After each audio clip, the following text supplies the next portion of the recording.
A última batalha começou. Então acredito que estamos a ser muito bem alimentados e aqui por simplesmente estarei dando mais uma ênfase com um assunto diferente do assunto que acabou de se tratar agora, mas tudo ligado ao assunto da verdadeira educação. Agora estaremos falando sobre a ciência da verdadeira educação e o plano da salvação. Então vamos ver como é que essas duas coisas estão interligadas.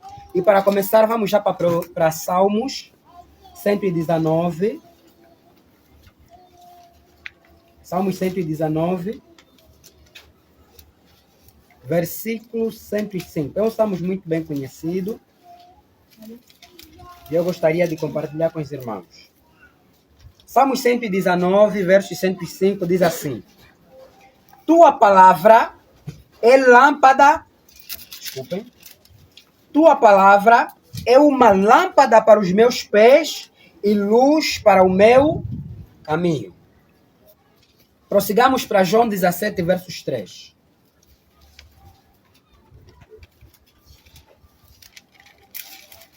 É um texto também conhecido. Diz assim: E esta é a vida eterna, que eles conheçam o único Deus verdadeiro e a Jesus Cristo a quem enviaste. Bem, o texto que nós acabamos de ler, os dois textos, são textos muito importantes e essenciais. O primeiro texto nos mostrou a palavra de Deus como o guia prático para as nossas vidas. Ou seja, a palavra de Deus é o manual de instrução na qual nos foi dado para podermos viver neste mundo. Se um aparelho eletrônico vem com um manual de instrução, de modo que você saiba como manejar o mesmo, então a nós nos foi dado a palavra de Deus como manual de instrução, de modo que saibamos como devemos viver neste mundo. O texto que nós lemos em segundo lugar, que é João 17, versículo 3, é um texto que está ligado com a questão de salvação. E vimos que a salvação ou a vida eterna consiste no conhecimento do verdadeiro Deus e a Jesus Cristo a quem ele enviou.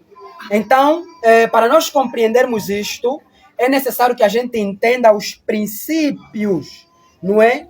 Ou então, compreendamos o que acha-se envolvido dentro daquilo que é o sistema da educação.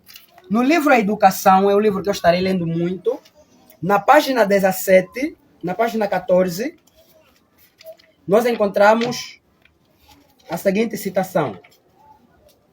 Educação, página 14, diz assim: A fim de compreendermos o que se acha envolvido na obra da educação, necessitamos considerar tanto a natureza do homem, prestemos atenção, como o propósito de Deus ao criá-lo.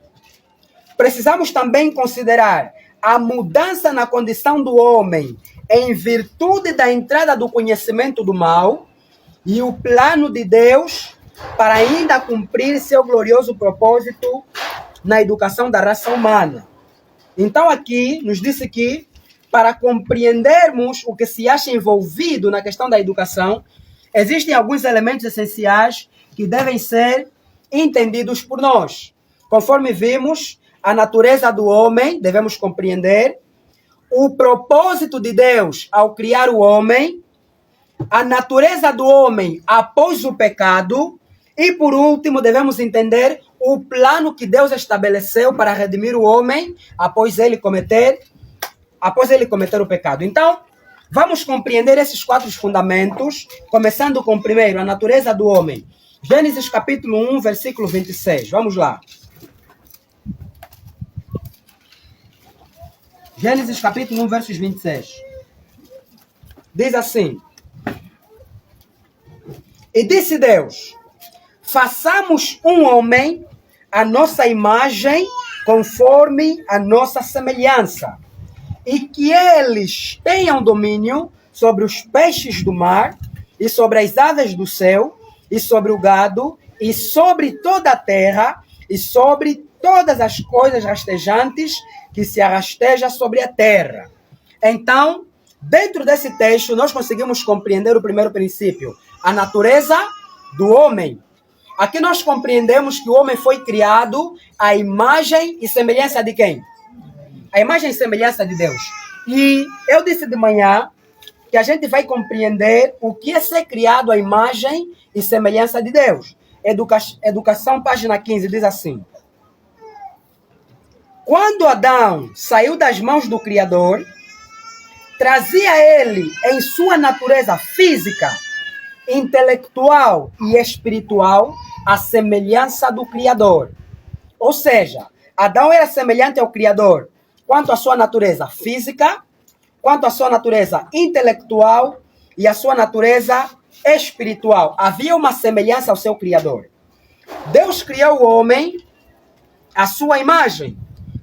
E era seu intento que quanto mais o homem vivesse, tanto mais plenamente revelasse esta imagem, refletindo mais completamente a glória do Criador.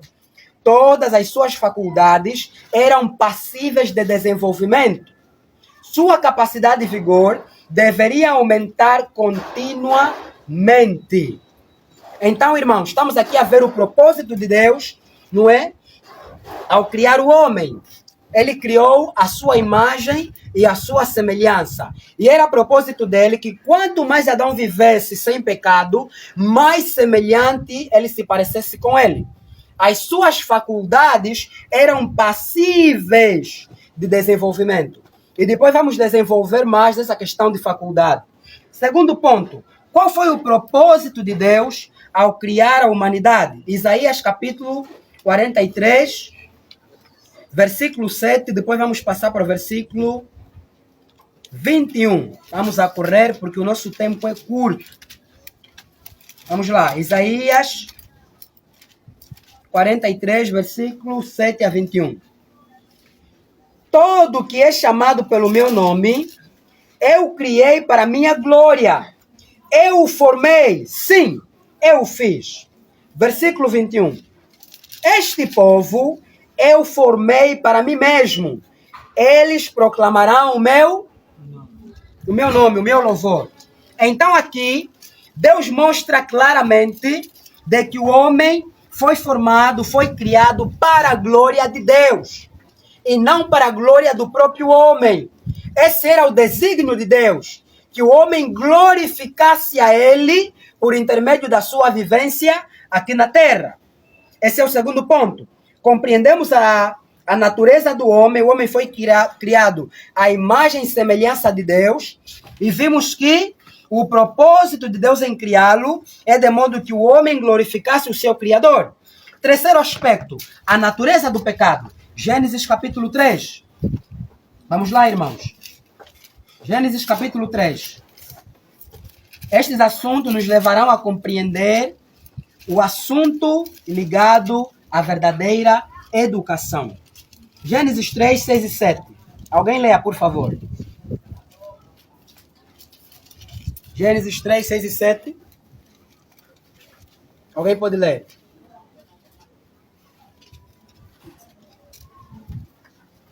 Diz assim a palavra do meu pai. Pode ler. Abriram-se então os olhos de ambos, e percebendo que estavam nus, puseram folha de figueira e fizeram cintas para si. Quando ouviram a voz do Senhor, Deus, que andava no jardim pela viração do dia, esconderam-se da presença do Senhor Deus, o homem e a sua mulher, por entre as árvores do jardim. Muito obrigado. Então aqui nós compreendemos a natureza pecaminosa do homem. O homem foi criado perfeito, à imagem e semelhança de quem? De Deus. Mas no capítulo 3, nós vimos que o homem desobedeceu a ordem expressa de Deus e fez o uso da árvore na qual Deus lhe pediu que não fizesse. E como resultado, vejam o que aconteceu. Com o pecado, a semelhança divina se deslustrou, obliterou-se quase, ou desapareceu por completo. Enfraqueceu-se a capacidade física do homem e sua capacidade mental diminuiu. Ofuscou-se-lhe a visão espiritual, tornou-se sujeito à morte. Então, com o pecado, o que aconteceu com a natureza humana? A natureza humana enfraqueceu-se, a semelhança com o Criador desapareceu quase por completa, o homem tornou-se mortal, não é? E estamos aqui a ver que a sua capacidade mental diminuiu. Então, aquela semelhança que Adão tinha com Deus começou a degradar após cometerem o quê? O pecado. Nós falamos aqui relativamente às faculdades do homem. Nós sabemos, não é? Conforme foi dito aqui de manhã, Deus dotou o homem de faculdades. Tanto faculdades superiores como faculdades inferiores. E tanto uma como outra não constitui pecado. As faculdades superiores do homem, nós sabemos que são consciência, razão e juízo. E conforme se explicou aqui, essas faculdades superiores, a mente, governavam o corpo. As faculdades superiores de Adão, quando ele foi criado à imagem e semelhança de Deus, eram as faculdades que governavam o corpo. E as faculdades inferiores, estamos a falar do apetite, paixão, emoção, que por si só não são pecaminosas, mas podem ser o quê? Pervertidas. Então, com a entrada do pecado, as faculdades inferiores, inverteu-se o quadro. Ao invés do homem, a faculdade superior passarem a dominar as inferiores passaram a dominar o quê? As faculdades superiores. Então, o pecado desfigura e leva o homem numa condição que para vencer Satanás lhe seria impossível sem o auxílio de um poder acima dele. É daí que nós vamos entrar dentro do nosso tema. E agora, mediante este problema que o universo apresentou para Deus, qual foi a solução que ele deu para poder redimir o homem? João capítulo 3, versículo 16. Vamos lá. João 3,16. Alguém leia, por favor. Estou a conservar a minha voz. João 3,16. Irmão, João 3,16. Porque Deus amou o mundo de tal maneira que deu seu Filho unigênito para que todo aquele que nele crê não pereça, mas tenha vida eterna. Não leste? Recitaste. Tá bom. Mas tudo bem. Vimos aqui o plano de Deus para redimir o homem. Deus enviou o Filho dele para que todo aquele que cresce no Filho de Deus não morresse para sempre, mas tivesse o quê?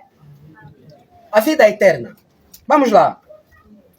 Restaurar no homem a imagem de seu autor, levá-lo de novo à perfeição em que fora criado, promover o desenvolvimento do corpo, espírito e alma, para que se pudesse realizar o propósito divino da sua criação, tal deveria ser a obra da redenção.